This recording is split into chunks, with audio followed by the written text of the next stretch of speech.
Tapi gini ya, kalau tentu punya kenangan banyak terhadap komunitas ya atau kampung sini. Yang diajarkan para nabi adalah wattaba'tu millata abai Ibrahim wa Ishaq wa Yaqub.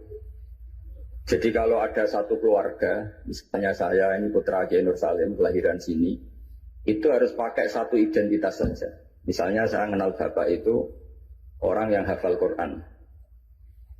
Jangan pakai status-status yang lain, nanti jadi repot. Misalnya sampean di bapak Suga eling Sugiye, di bapak Melarat eling Melarate, di bapak kasus eling kasusnya, itu nanti jadi repot. Inginnya Allah semua orang hanya pakai status, semuanya adalah hamba Allah Subhanahu wa Ta'ala. Karena itu yang status permanen. Sampean suwana Allah itu sekalipun presiden itu tidak siapa-siapa, semuanya hambanya Allah Subhanahu wa Ta'ala. Sehingga ajaran Nabi yang abadi diantaranya adalah saksikan bahwa saya adalah Abdullah wa Rasuluh. Saya ini hamba Allah. Nah, sekarang semua kerusakan di dunia itu dimulai dari merasa tidak sebagai hamba. Seorang dirjen atau menteri ketahanan pangan itu mesti ngira semua kecukupan pangan Indonesia itu karena dia. Kecuali dia pernah ngaji, mungkin agak baik rasanya. Padahal andaikan petani itu tidak mau nanam padi, kok pinternya kayak apa menteri, tetap kita kurangan apa? Makan. Masalahnya ketika petani menanam padi terus itu biasanya karena nggak punya selera atau karena bodoh. Nah barokahnya bodoh itu mereka tidak nekuni profesi lain, nanam padi terus. Artinya ada padi banyak itu ya barokahnya orang bodoh. Makanya saya ini terkenal kiai pembela kaum bodoh. Karena kalau pinter terus gak nanam padi itu gak ada gunanya. Profesor ketahanan pangan kayak apa rapatnya kalau gak ada yang nanam padi mau. Menko Polhukam juga gitu, buat rapat untuk kestabilan tapi rasa masyarakat tidak tepol seliro. Tersinggung sidik bacokan, tersinggung sidik carok. Apa gunanya kepintaran para Menko Polhukam kalau perilaku masyarakat gampang konflik. Jadi sebetulnya pengendali Indonesia itu kita semua. Maka sebetulnya yang pembantu presiden ya semuanya, yang jaga keamanan yang jenengan semua. Kalau nggak mudah konflik ya Indonesia apa? Mungkin bedanya sampean dengan menteri keren sampean. Mereka digaji sampean sudah tidak butuh gaji. Jadi ini kelebihan yang kita harus bangga. Makanya saya kalau jadikan, saya pernah ditawarin jadi PNS Kemenak, saya nggak mau. Takut saya biasa nggak butuh gaji menjadi butuh apa? Gaji. Kan keren nggak butuh apa? Gaji. Nah ini penting saya utarakan supaya agama ini terkonsep secara permanen. Sehingga dalam tradisi ulama, agama ini tidak pernah dipasrahkan ke siapa-siapa. Karena yang ngurusi agama ini hanya Allah Subhanahu wa Ta'ala. Pernah dalam satu dialek, Umar adalah orang yang sangat sukses dalam memimpin Islam. Sampai menaklukkan zaman itu sudah sampai Eropa Timur. Sampai Asyirkul Aqsa. Sehingga kayak apa kerinduan orang sama Sayyidina Umar radhiyallahu anhu. Sehingga cerita mereka tidak kebayang kalau setelah Umar itu ada pemimpin yang sekali berumat. Sehingga Umar dipaksa dengan tanda kutip dipresur supaya bikin pengganti suksesi. Setiap Ibnu Umar anaknya jalan-jalan kemana-mana, itu mesti masyarakat bilang gini, Mbok yo abah kamu itu bilang ada suksesi supaya pemimpin ini jelas tahapannya. Terus mereka bikin analogi itu kias. Kalau ada kambing 100, penggembalanya tinggal gelanggang, itu dianggap dolim, tidak ya dolim, pasti kocar kacir. Apalagi ini penggembala manusia, kalau suatu saat Umar meninggal, itu pasti kacau. Umar sempat tertarik sama pikiran itu, sehingga beliau ingin menunjuk seorang khalifah pengganti. Lama-lama beliau bangun terus bilang gini, tidak jadi kan. Agama ini yang punya Allah, jadi nggak boleh dipikir oleh Umar. Agama ini pernah ditinggalkan orang yang lebih baik ketimbang saya, yaitu Abu Bakar, tetap jalan. Dan agama ini pernah ditinggalkan oleh Rasulullah SAW, orang terbaik di dunia, dan tetap jalan. Karena yang ngurusi Allah. Makanya sekarang nggak ada wali songo itu. Mungkin zaman wali songo Panjunan tidak seperti ini. Tapi sekarang dipimpin Ustadz TPG. Islamnya lebih maju ketimbang zaman dipimpin wali songo. Bukan karena ustadznya yang lebih hebat di Bang Wali Songo, memang agama ini diurusi oleh Allah Subhanahu wa Ta'ala. Ustadznya kasus ya agama jalan. Oh itu banyak cerita-cerita di TV Ustadz apa? Kasus agamanya juga jalan. Ada kiai ditangkap KPK, agama juga jalan. Karena agama ini nggak bergantung seorang kiai, juga nggak bergantung kemenang. Agama ini yang mendesain, yang menjaga hanya Allah Subhanahu wa Ta'ala. Cerita paling modern itu Uni Soviet. Uni Soviet itu negara komunis. Ratusan tahun orang Islam dikooptasi di Uni Soviet. Tapi mereka Islamnya luar biasa, menyembunyikan Islamnya. Belajar tauhid di basement, di tempat-tempat sembunyi. Ketika Uni Soviet hancur lewat Glasnost Perestroika itu, langsung jadi negara Islam. Ada Uzbekistan, Tajikistan, Ceknya, itu semuanya jadi negara Islam. Artinya gini, agama ini pernah jaya bahkan saat dikooptasi Uni Soviet. Indonesia juga pernah jaya pada dijajah Belanda 350. Justru menjadi masalah kalau kita ini terlalu bergantung negara. Kiai gelem mulang untuk bos, santri gelem mondok untuk kepalanya dicatat di negara sehingga dapat fasilitas. Oke, negara baik kita akui. Tapi itu nggak bagus bagi kita kalau terlalu bergantung. Karena biasanya kita berkontribusi kepada agama, sekarang mendapat dari negara untuk ngurus agama. Masalahnya bukan di ngurusnya, ketergantungan ini yang menjadi Islam nanti bahaya ketika ada masalah. Nggak biasa imun ya, nggak biasa kebal. Sehingga pikiran-pikiran para ulama dulu, cara berpikir itu agama ini harus dijaga karena kita yakin Allah yang menjaga. Kenapa saya cerita demikian? Karena Islam di Indonesia sekarang itu luar biasa. Katanya malah Islam terbaik di dunia sekarang. Kenapa kok terbaik di dunia? Kenapa Islam Indonesia punya gelar terbaik di dunia? Di mana-mana, di Mesir, di Syria, di Irak itu konflik. Dan kalau konflik sampai saling bunuh. Kita tahu urutan dosa besar satu adalah musyrik, nomor dua adalah orang mukmin saling apa? Bunuh. Nah Indonesia boten, gedeng tanggane mau ngerasani tok, tinggu kegiatan itu. Ya hanya gitu-gitu toh. Yang bisa nyantet ya tidak nyantet. Jadi biasa saja. Nanti kalau bodoh ya kosong-kosong lagi, nanti tukaran lagi ya gitu. Makanya kata Mbah Mun, kamu harus bangga jadi orang Indonesia. Karena kita tidak mengalami dosa terbesar. Setelah syirik itu dosa terbesar adalah saling apa? Dan Indonesia itu tepo siwironya luar biasa. Sekarang pertanyaannya, tradisi tepo siwiro itu ditanamkan nenek moyang kita apa mengikuti konsep yang dibikin negara? Nenek moyang kita.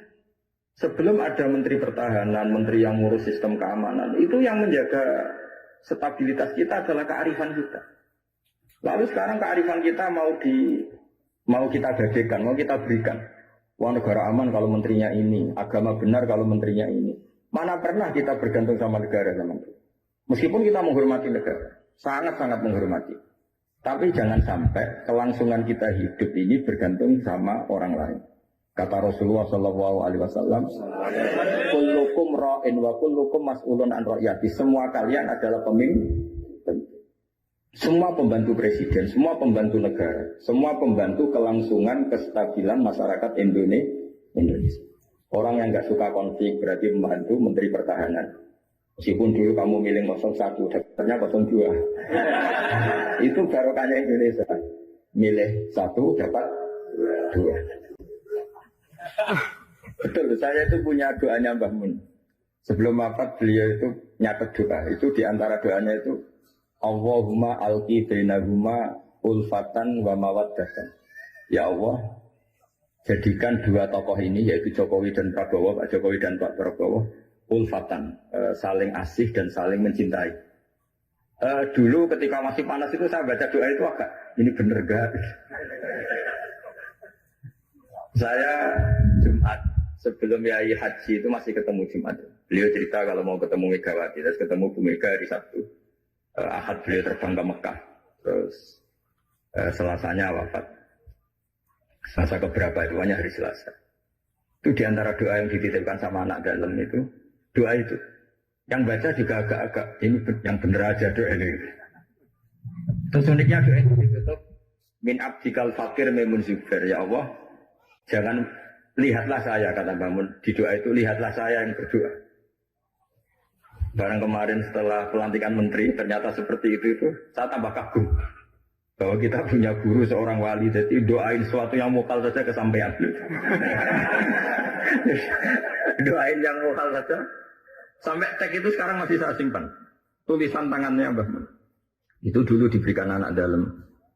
Kalau saya itu nerima wasiat jadi pengurus. Jadi beberapa kali saya ditawarin jadi pengurus PBNU, saya nggak mau, sampai berkali-kali nggak mau. Hanya PBNU udah kurang akal pakai tangannya Mbah Mun supaya agak maksa saya. Karena saya memang dari dulu nggak punya rencana jadi orang besar, biasa aja. Kayak gini kan bukan enak. Mau ngopi santai, mau melarat ya pantas. Mau keliru ya pantas karena tidak kiai itu. Jadi enak lah. Jadi kiai itu kan tidak enak. Nak ramangan yo lesu tapi nak keliru disalahno wong akeh. Lah sampean nak salah dimaklumi. Jadi enak. Pokoknya masyarakat awam itu enak. Terus jadi kiai ruginya gini, misalnya saya orang alim alama. Ada pengumuman, Gus Pak masuk surga. Nanti pengumuman kedua itu mengecewakan dan para penggemarnya. Memang aturannya. jadi rugi sebetulnya. Karena memang aturannya gitu, para wali, para orang alim ini kan dapat masuk surga. Nanti pengumuman kedua itu dan itu nggak ada syaratnya, pas para penggemar itu nggak ada syarat. Siapa saja bisa. Makanya terus banyak orang jalan pintas, nggak mau alim sendiri ya, penggemar Gus Pak aja. Itu sebetulnya oportunis, itu orang nakalan lah kira-kira gitu. Terus akhirnya saya ditimbali beliau, kata beliau menyuruh saya supaya mau jadi di antara jajaran Suriah. Yang unik dari wasiat beliau itu bukan masalah Suriahnya. Kata beliau, Indonesia itu harus kamu jaga. Bila perlu nanti di lembaga dakwah NU itu melibatkan orang macam-macam, dari partai macam-macam, termasuk partai PDI. Terus ketika tak tanya kenapa ya, sing iso jogo Indonesia itu nasionalis dan religius. Dan yang menjaga ini penting kata beliau. Ojo sampai Indonesia itu dosa paten pinaten. Carane biaya aku kudu rukun mbek Megawati dan mewakili kaum religius dan nasional. Kalau nak paten pinaten repot kayak Mesir, Syria. Jadi fikihnya Mbah Mun itu jangan dilihat misalnya seorang kiai ketemu Mega enggak. Lihatlah ini satu ikhtiar supaya Indonesia itu damai. Kenapa? Indonesia. Saya termasuk santri yang akhirnya mencari-cari argumentasi. Singkat cerita, saya nyari itu di khazanah-khazanah kitab dan ketemu yaitu Rasulullah pernah berdamai dengan Suhail bin Amr. Suhail bin Amr itu tokoh kafir Quraisy yang bisa mengendalikan Quraisy. Sekali dia komando perang maka perang. Padahal posisi Nabi sudah di Hudaybiyah, kira-kira 25 kilo dari Mekah. Itu kalau perang pasti banyak korbannya. Dan itu semua perjanjian merugikan Nabi, tapi diterima saja. Asal tidak terjadi saling bunuh, saling chaos, saling kolab. Itu yang ditiru Mbah Mun. Tapi sekarang orang enggak, kadang pakai hitam putih. Pokoknya saya putih pasti benar, ini hitam pasti salah. Yang dilupakan adalah, kalau betul orang lain itu hitam, ini pun tanggung jawab kita. Karena ini juga umatnya Rasulullah SAW. Sekarang ketika kamu melihat orang salah, itu jika itu bagian dari keluarga kamu, inginnya memberi sanksi apa membenahi? Membenahi.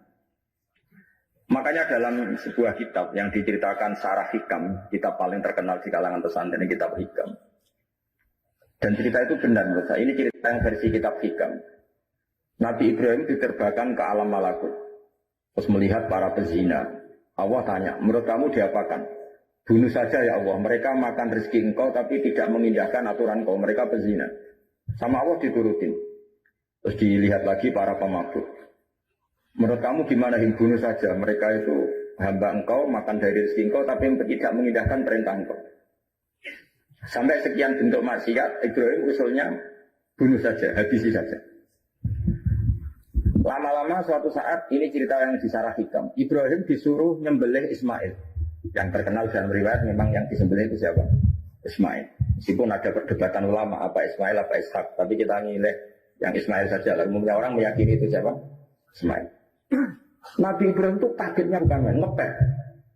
Ya Allah yang benar saja. Ini samratu fuadi, ini buah hati saya. Kenapa engkau suruh membunuh? Jawabannya Allah. Ibrahim, kamu ingat nggak? Ketika kamu melihat orang-orang maksiat usul ke saya supaya dibunuh ya ya Allah. Kata Allah, aku itu ya gelo, aku sing gawe aku enak wae usul kon mutan-mutan. Kon saiki anakmu sing gawe aku. Takon mateni iki keberatan. Mewangis Nabi Ibrahim. Ini pelajaran bagi kita. Kowe nek ora misale nyon sewu wedok nganggo sepeda motor luwanan sebuwan, anake sapa luput suwur. Tapi nek dielingno, oh niku ponakane jenengan pas ya. Mesti gitu. Sebetulnya keantian kita pada maksiat itu bukan karena maksiat. Orang itu tidak keluarga kita.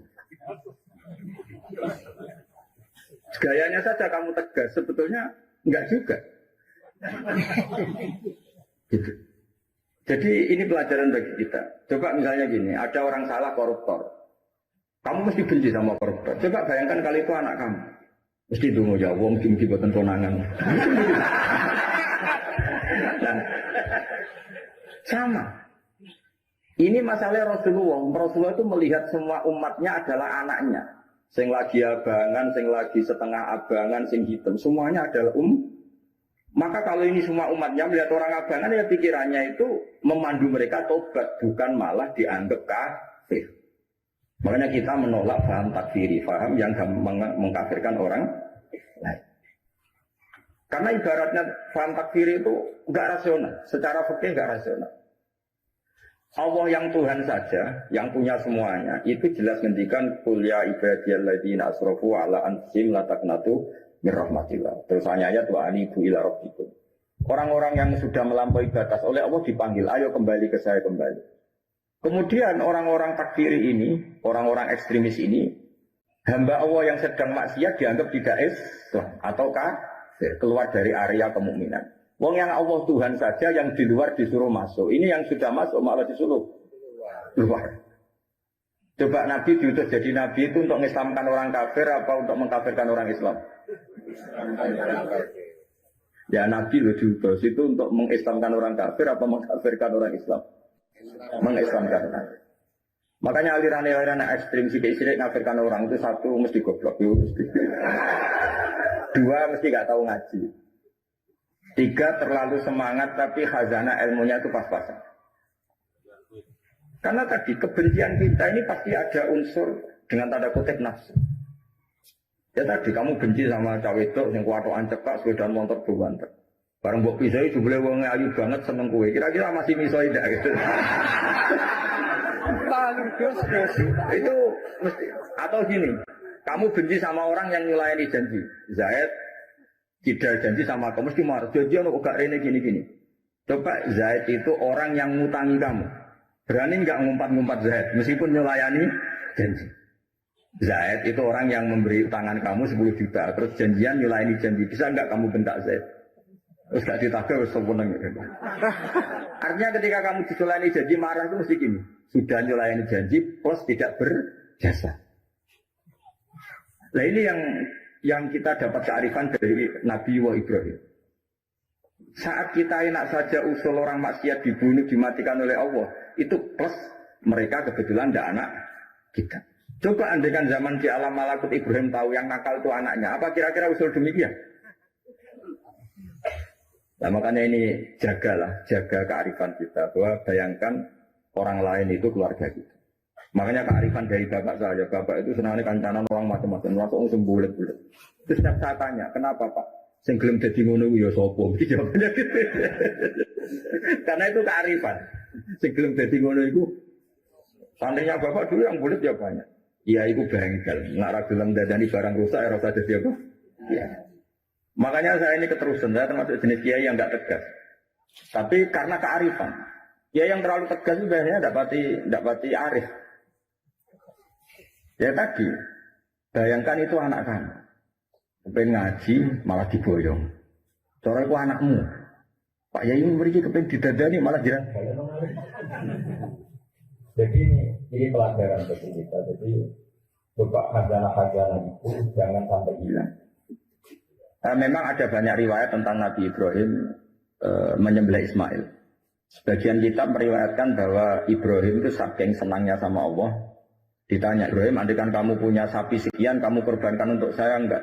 Iya ya Allah, untuk takorub ilaika. Kurban ini maknanya satu prosesi ibadah untuk mendekatkan diri kepada mana ada dirmo sapi unta. Nak jenengan nyuwun anak kula mau tak korban. Terus dites tenan disuruh nyembelih apa? Bismillah. Tapi saya lebih cocok sama riwayat yang diterangkan di sarah kitab Hikam tadi. Jadi beliau ngalami kasaf, diangkat kasaf itu satu kemampuan untuk melihat alam gaib. Kemudian dipertontonkan Allah alam malakut. Terus Ibrahim main usul supaya orang-orang itu dihabisi. Suatu saat itu tadi diingatkan Allah, coba anak kamu sembelih. Lu gimana ya Allah, ini samratu fuadi buat saya. Terus kata Allah, ketika kamu usul langsung tak turuti, kok saya usul kamu pikir-pikir katanya. Tapi ini anak saya, memangnya yang saya bunuh itu hamba siapa, itu juga hamba saya kata Allah. Nah semenjak itu Ibrahim jadi halim. Ibna Ibrahim ala halimun awwahumunib. Semenjak itu dia jadi halim. Beliau jadi halim. Halim itu mudah memaafkan. Dulu enggak ya, agak temperamental. Makanya dalam tafsir diterangkan ketika Ibrahim ekstrim mematai beberapa berhala itu di Quran dijelaskan sami'na fatay yazkuruhum yuqalu lahu Ibrahim. Fatan itu anak muda, jadi gejolaknya masih kuat sehingga frontal. Tapi ketika Ibrahim sepuh itu semua proses dakwahnya itu halus. Ya kira-kira mirip Wali Songo. Tapi itu bahasa yang salah ya, Wali Songo yang mirip Nabi Ibrahim. Makanya yang benar itu madzhab ahli sunnah wal jamaah. Islam Nusantara itu nama lain yang ingin ikut ahli sunnah wal. Jangan ahli sunnah wal jamaah sekarang ikut Islam Nusantara, itu kacau nanti secara. Sering saya ditanya, Gus Islam Nusantara itu kan firqah sudah 73, ditambah Islam Nusantara 74. Ya kacau kalau seperti itu ya enggak. Islam Nusantara itu ya maknanya ya karena kita punya kultur, punya budaya, dan budaya itu budaya Indonesia. Tentu misalnya orang Arab pakai jubah, itu ya sunnah, kita yakini sunnah. Tapi orang Indonesia ya sudah cukup pakai hen, itu juga sudah sunnah. Jangan kayak orang Madura, karena kalau yang jubahan kiai ke Arab Saudi, supir taksi dicium, tukang angkot dicium, karena semuanya pakai apa? Jubah. Itu guyonannya orang Madura, kan? Setelah di sana jubah, itu pakaian nasionalnya orang Arab. Oh iya iya.